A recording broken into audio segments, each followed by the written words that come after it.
Bonjour et bienvenue dans l'épisode 24 de l'Argent de la semaine. J'ai aucune idée de ce qui nous réserve cet automne. C'est certain qu'il y aura une saison 2 de l'Argent de la semaine, mais ceci est le dernier épisode de la première saison et il n'aura pas le format habituel. Non, il n'y aura pas d'initiative à partager, pas d'événements. C'était dans tous les cas, j'en ai déjà parlé la semaine dernière des événements qui ont lieu au cours de l'été, notamment le Startup Fest, mais j'en parlerai un petit peu quand même tout à l'heure. Mais je vais débuter quand même par quelques nouvelles sommaires qui, honnêtement, je ne pouvais pas passer à côté d'en parler comme c'était une nouvelle assez d'importance dans la dernière semaine. Et ce sera la dernière fois que je parle de nouvelles pour l'été.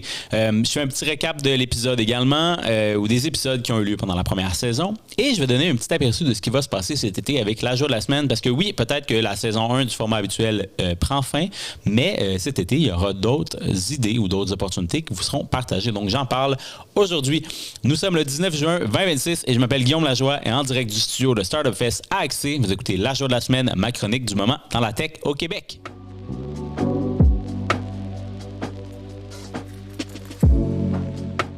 Donc, comme je l'ai dit en intro, il n'y a pas d'événement, pas d'initiative à partager, mais j'ai une chose bien intéressante à vous partager en primeur à tous les auditeurs fidèles qui m'écoutent à chaque semaine. C'est que le Startup Fest, cette année, peut-être que vous ne le savez pas, mais il y a une section qui sera ouverte à un plus grand public. Oui, les billets, peut-être vous le savez, c'est réservé principalement aux startups, aux investisseurs, aux partenaires de l'écosystème qui seront présents. C'est quand même à des prix quand même un peu plus élevés parce que c'est riche en contenu, riche en programmation, c'est vraiment très pertinent. Par contre, pour donner vie un peu plus à l'entrepreneuriat dans le cadre d'un genre de salon financé par la Ville de Montréal, Startup Fest ouvre ce qu'on appelle le salon de l'entrepreneuriat, justement. Et les auditeurs qui écouteront cet épisode sur YouTube, sur Spotify, peuvent avoir un billet gratuit. Oui, je vous le partage gratuitement. Vous allez dans la description sur YouTube ou sur Spotify, vous allez trouver un lien vers votre billet gratuit.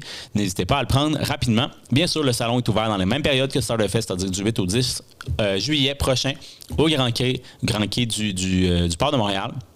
Et c'est une opportunité de rencontrer des startups qui seront en démo pendant le salon. Il y a d'autres programmations également qui vont avoir lieu, notamment l'enregistrement d'un podcast avec Nectaria.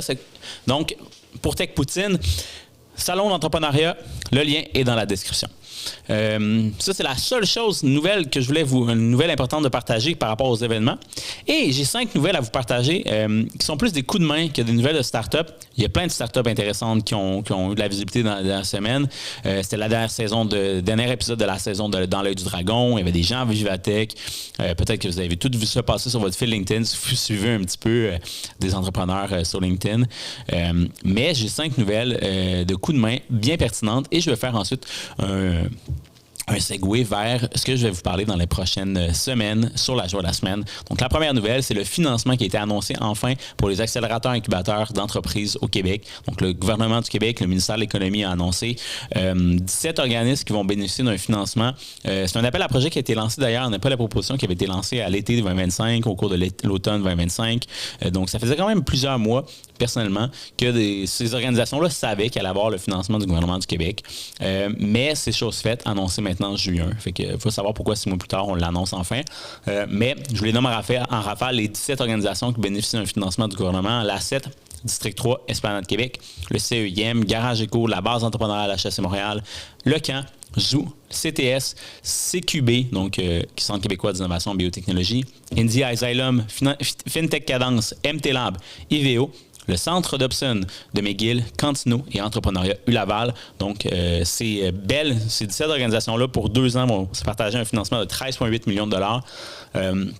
Il faut comprendre toutefois que ces organismes-là accompagnent, selon le gouvernement du Québec, le communiqué, près de 1000 entreprises, en moyenne 149 heures de coaching qui sont attribuées par année à ces entreprises-là pour augmenter leur croissance. Mais ces entreprises-là, ces 1000 entreprises-là, c'est quand même 550 millions de dollars d'investissement et de ventes dans la dernière année qu'ils ont réalisé et 9000 emplois dans des secteurs stratégiques. Ça me fait toujours rire de resserrer ces chiffres-là, mais je vous en parlerai tantôt.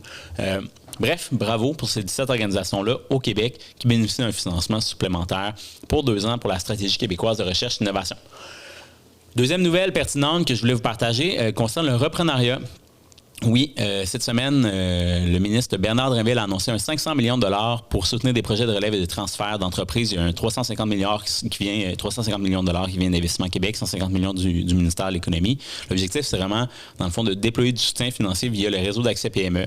Ils vont pouvoir aider les entreprises qui sont en train de faire des transferts pour les maintenir dans la région, trouver des repreneurs potentiels. Il y a également l'École d'entrepreneurs de Beauce qui a obtenu un financement qui a été annoncé également jeudi dernier de 1,6 million de dollars pour ces opérations, notamment pour le programme Pérenniser. Donc, reprenariat, c'est un autre secteur, honnêtement, qui clairement bénéficie d'un soutien additionnel du gouvernement du Québec en fin de parcours avant les élections. Il y a également, dans le fond, troisième nouvelle que je vous partage, ça concerne la défense. Oui, bien sûr, c'est un sujet qui a été fort d'actualité dans les dernières semaines, bien entendu. Mais là, c'est un rapport de la BDC avec des icebreakers qui révèle que, justement, il y a comme une espèce de segment parallèle d'entreprises qui bénéficient des soutiens financiers en défense. Et bien entendu, le plus gros défi, c'est qu'il y a beaucoup de PME qui passent à côté des opportunités, simplement parce qu'ils ne sont pas préparés ou qui n'ont pas de soutien adapté pour être capables de pouvoir en bénéficier.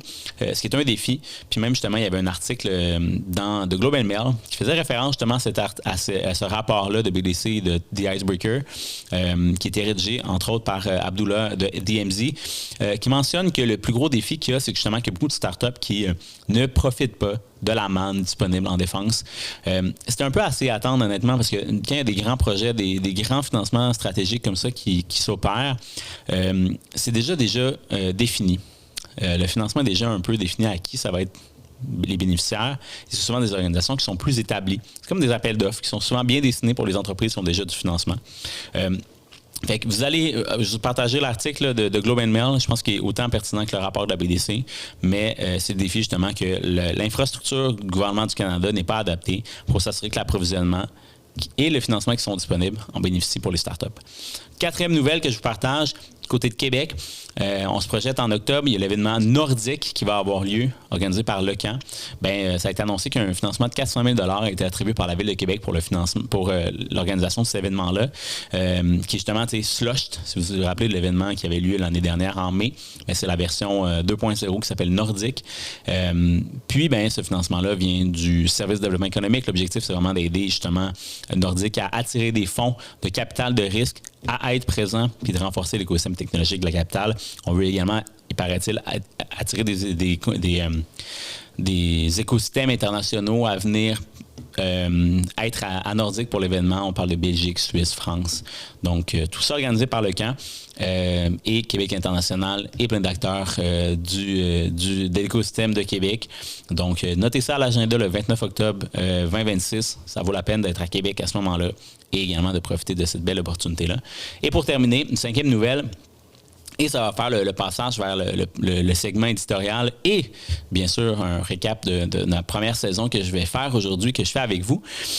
C'est justement, il y avait un excellent article dans la presse la fin de semaine dernière avec Jean-Philippe Descaries, en fait, qui expliquait que ça faisait 10 ans, justement, qu'Espace CDPQ avait été créé par la Caisse. L'objectif de sa chronique, c'est pour expliquer que l'écosystème de financement a vraiment atteint un seuil de maturité. L'Espace CDPQ qui a commencé avec quelques fonds, notamment, il me semble qu'AQC Capital était là, White Star était là. Il y avait vraiment très peu de fonds qui étaient localisés. L'objectif, c'était de faire en sorte que la Caisse puisse voir les fonds de capital de risque qui s'installent, d'en augmenter, finalement les financer d'une certaine façon, les capitaliser, puis d'être capable de voir, ça se profile comment les entreprises, comment on peut les accompagner, parce que la Caisse, c'est quand même un impératif de financer des entreprises québécoises. Ça fait partie des orientations de cet investissement. Donc, plus on est capable de voir très tôt les entreprises qui peuvent être assez matures pour avoir de l'investissement de la Caisse, meilleures les chances le sont. Donc, c'était pour ça un peu qu'Espace CDPQ a été créé. Puis Jean-Philippe Descaries fait un très bon portrait de tout ça. Mais justement, ça m'amène avec le passage vers la réflexion que j'aimerais qu'on se pose pendant l'été. Et je serai disponible. Je veux vraiment être un vecteur de cette conversation-là, si vous voulez qu'on en parle. Je pense qu'on a une belle opportunité pour deux raisons, bien entendu. C'est-à-dire qu'on est à la veille d'une refonte de la stratégie québécoise de recherche et d'investissement en innovation. Et également, on a les élections provinciales qui auront lieu le 5 octobre prochain. Donc, on a deux moments charnières pour faire, disons, des revendications au minimum, amener des gouvernements et des politiciens à comprendre un peu plus l'écosystème entrepreneurial québécois et comment c'est porteur finalement d'un levier économique important pour les régions, mais également pour le potentiel du Québec à l'international. Et je trouve que c'est important parce qu'on est aussi à une période assez clé où ça fait 10 ans, notamment, qu'on travaille à bâtir ou à institutionnaliser l'écosystème entrepreneurial. Comme je vous le disais, Espace CDPQ a été créé il y a 10 ans. Mais il n'y a pas juste eux qui ont célébré 10 ans dans la dernière année, disons 2025-2026.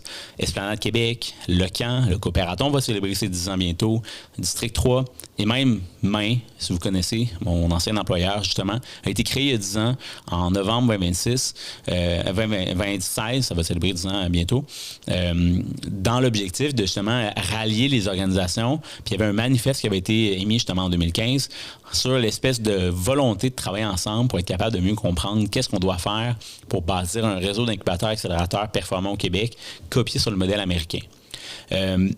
Honnêtement, la question se pose parce que l'écosystème de soutien, c'est institutionnalisé, oui. Il y a des organismes qui ont été créés entre-temps, puis personnellement, je trouve que pas qu'ils sont plus pertinents, au contraire, les organisations qui existent depuis 10 ans le sont encore, mais ils sont précisés. C'est-à-dire que il y a comme 2 degrés en clean tech, Garage Eco en hard tech, Cantino en deep tech.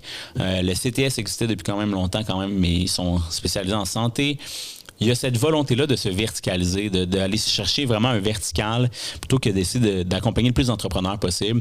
Puis, il y était un temps où justement il y avait trop d'organisations. Il y a des articles dans Le Devoir, Richard Chénier au Santé avant qu'il passe à Québec Tech en mentionnait, puis il a été un allié stratégique du gouvernement du Québec pour la SQRI 2 notamment, parlait de cette nécessité de consolidation-là. Je pense qu'on l'a vécu, on le voit. Les incubateurs universitaires ont même consolidé leur offre, la base entrepreneuriale, Propolis. Mais la stratégie québécoise qu'on a là actuellement a donné cette impulsion-là. Ça a vu naître des initiatives comme Accès, ici, où on est actuellement, où j'enregistre le podcast. Axelis, qui est quand même un porteur actuellement, qui essaie de faire des belles affaires. Je pense qu'il y a des belles choses qui s'en viennent pour Axelis, notamment dans les prochaines semaines, prochains mois aussi, qui vont clairement démontrer à quel point il y a des choses cool qui peuvent se passer pour le transfert technologique des universités à la commercialisation. On entend parler des Venture Studios notamment. Il y a des labs à start-up comme justement le consortium avec Cycle Momentum 2 degrés, IVO. Il y a des choses vraiment cool qui se passent. Mon objectif dans la conversation que j'aimerais avoir avec vous, c'est pas tant de se dire on n'est pas bon, la stratégie a mal fonctionné. Pas vrai. Il y a des plans d'action quand même aussi. Le plan d'action PME, là, ça a quand même eu ses impacts. On pense notamment à Espacing, qui même après 10 ans d'existence, ça a fallu qu'un plan PME change un peu la donne pour mettre fin à son organisation. Puis je comprends que les organismes voient des fois des nouvelles stratégies, de nouveaux plans d'action comme étant porteurs d'incertitude pour leur existence. Mais si vous faites clairement votre mission, vous apportez les bienfaits aux entrepreneurs, c'est sûr que votre existence va poursuivre. La question qu'il faut se poser, c'est est-ce qu'on répond réellement tout le temps aux besoins des entrepreneurs? Parce que moi, ça fait peut-être 2-3 ans que j'ai cette conversation-là, que j'entends des enjeux par rapport à ça. C'est que il y a d'un côté des organismes qui sont financés publiquement, qui opèrent avec des équipes qui sont quand même assez importantes, puis qui veulent maintenir leur pérennité, ce qui est tout à fait justifiable. Mais les fonds publics qui permettent de rendre en vie ces organisations-là, des fois viennent au détriment d'entreprises qui, eux, auraient besoin de fonds pour être capables de pouvoir se relever des nouveaux défis, obtenir des financements, croître. Fait qu'on peut voir des fois en dichotomie le soutien qui vient à l'aide indirecte aux entrepreneurs, aux organisations, puis l'aide directe aux entrepreneurs comme étant des vases communicants alors que ça ne devrait pas être vu comme ça. On devrait favoriser justement cette espèce de lien entre les deux. Ce que le gouvernement a fait, bien sûr, notamment en faisant que les attributions de financement des bons d'incubation qui sont devenus les PSO et primo-adoptants passent par les accélérateurs incubateurs. Donc, si tu es un entrepreneur qui veut bénéficier de ces fonds-là, il faut que tu sois accompagné. Le défi étant, ces financements-là ne sont pas toujours bien adaptés, puis même s'ils sont améliorés avec le temps. Parce que l'entrepreneur, lui, il va toujours voir les opportunités d'avoir des clients. Il va développer plus rapidement sa technologie. Et avec l'intelligence artificielle, on ne se le cachera pas, ça devient de plus en plus facile de pouvoir se bâtir un modèle d'affaires sans passer à travers un gros cursus scolaire ou un parcours que beaucoup d'accompagnateurs et d'accélérateurs font de 6, 8, 12, 16 semaines pour revoir ton modèle d'affaires, faire le BMC, etc. La question qu'il faut se poser justement, c'est l'entrepreneur, pourquoi il y en a autant qui décident de ne pas être accompagnés, de se bootstrapper, d'aller chercher des ventes, de tester 3 mois, 6 mois un marché pour essayer d'y arriver, alors qu'on a des coachs, des experts qui sont professionnalisés, qui sont vraiment pertinents. La question qu'il faut se poser, c'est quoi qui fait que la mayonnaise ne pogne pas autant? Puis la réflexion a lieu en ce moment, mais il faut qu'elle soit plus large, je pense. Ce qui m'amène à amener cette réflexion-là, c'est justement, comme je l'ai dit, les 2 fenêtres d'opportunité qui s'en viennent vers nous. Et moi, pendant l'été, je vais faire, c'est ce que la joie de la semaine va essayer de faire, je vais prendre plein de conversations avec des entrepreneurs, avec des accompagnateurs, avec des gens qui sont dans le secteur, des personnalités publiques ou des personnalités qui ont une personnalité forte, qui veulent en parler. Je vais les mettre sur caméra, je vais les enregistrer. Comme j'en ai parlé il y a 2 semaines, j'ai enregistré un truc avec Sylvain Carl, je ne l'ai pas publié encore, mais ça va être publié prochainement. Dans l'objectif d'amener cette réflexion-là avec des gens qui réfléchissent aussi quotidiennement comme moi, pour vous dire, hey, il y a peut-être des choses qu'on pourrait faire de mieux. Et un peu plus tard dans la saison, je vais également amener les différents représentants des 5 partis politiques à amener ces solutions-là, ces questions-là devant vous. Fait que si vous suivez la joie de la semaine, vous allez suivre ces conversations-là avec des personnes pertinentes, avec les partis politiques, les 5 partis politiques représentés aux élections qui ont des chances de représenter des gouvernements, parce que j'ai envie que vous sachiez qu'est-ce que vous devez vous attendre de ces partis-là, que vous compreniez c'est quoi leur politique en entrepreneuriat, et même leur faire réfléchir, est-ce qu'ils ont bien fait leur devoir, est-ce qu'ils ont bien compris c'est quoi que les entrepreneurs ont besoin. Donc, c'est ce qui vous attend pour la joie de la semaine. C'est drôle parce que j'ai fait une petite réflexion. Bien sûr, j'utilise l'intelligence artificielle à l'occasion. Dans la rédaction de ces contenus-là, c'est très rare parce que j'essaie de toujours comprendre qu'est-ce que je veux dire, pourquoi je le dis. Mais dans les, disons, 10 derniers épisodes, Claude me fait rappeler, mon ami Claude, qu'il y a comme une certaine progression dans mes éditoriaux, notamment sur les enjeux, disons, qui sont relevés par rapport au capital étranger, un certain malaise avec justement les défis avec le moins d'entrepreneurs, les signaux de visibilité qui sont peut-être pas là, le défi macro justement d'être capable de voir est-ce qu'il y a un déclin des entrepreneurs, le capital est-tu là, y a-t-il une dépendance envers les capitaux étrangers, etc. Je partagerai un peu la réflexion de Claude dans mon infolette LinkedIn de la semaine prochaine, de lundi en fait le 22.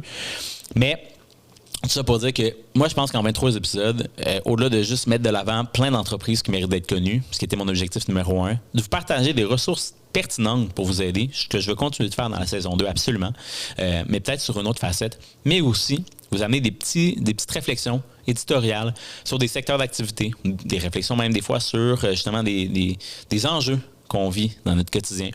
C'est ça mon rôle. Moi, c'est que journaliste du quotidien du moment tech au Québec, je ne vous parle pas des grandes entreprises comme IBM, des mouvements qui se passent avec Google. Il y en a qui font très bien ce job-là. Moi, c'est de dire le signal faible, les enjeux terrain que je réalise, que je vois, qui font finalement juste me vibrer d'une journée à l'autre, d'une semaine à l'autre. Je vous les rapporte ici. Puis si ça vous intéresse encore une fois, bien, je vous invite à suivre. Comme je l'ai dit cet été, il y a des choses intéressantes qui se passent, mais la saison prochaine, on continuera dans la même direction. Bien sûr, vous avez peut-être vu, mon image de marque a changé. La joie de la semaine est pleinement intégrée dans mon agence, La Joie Conseil.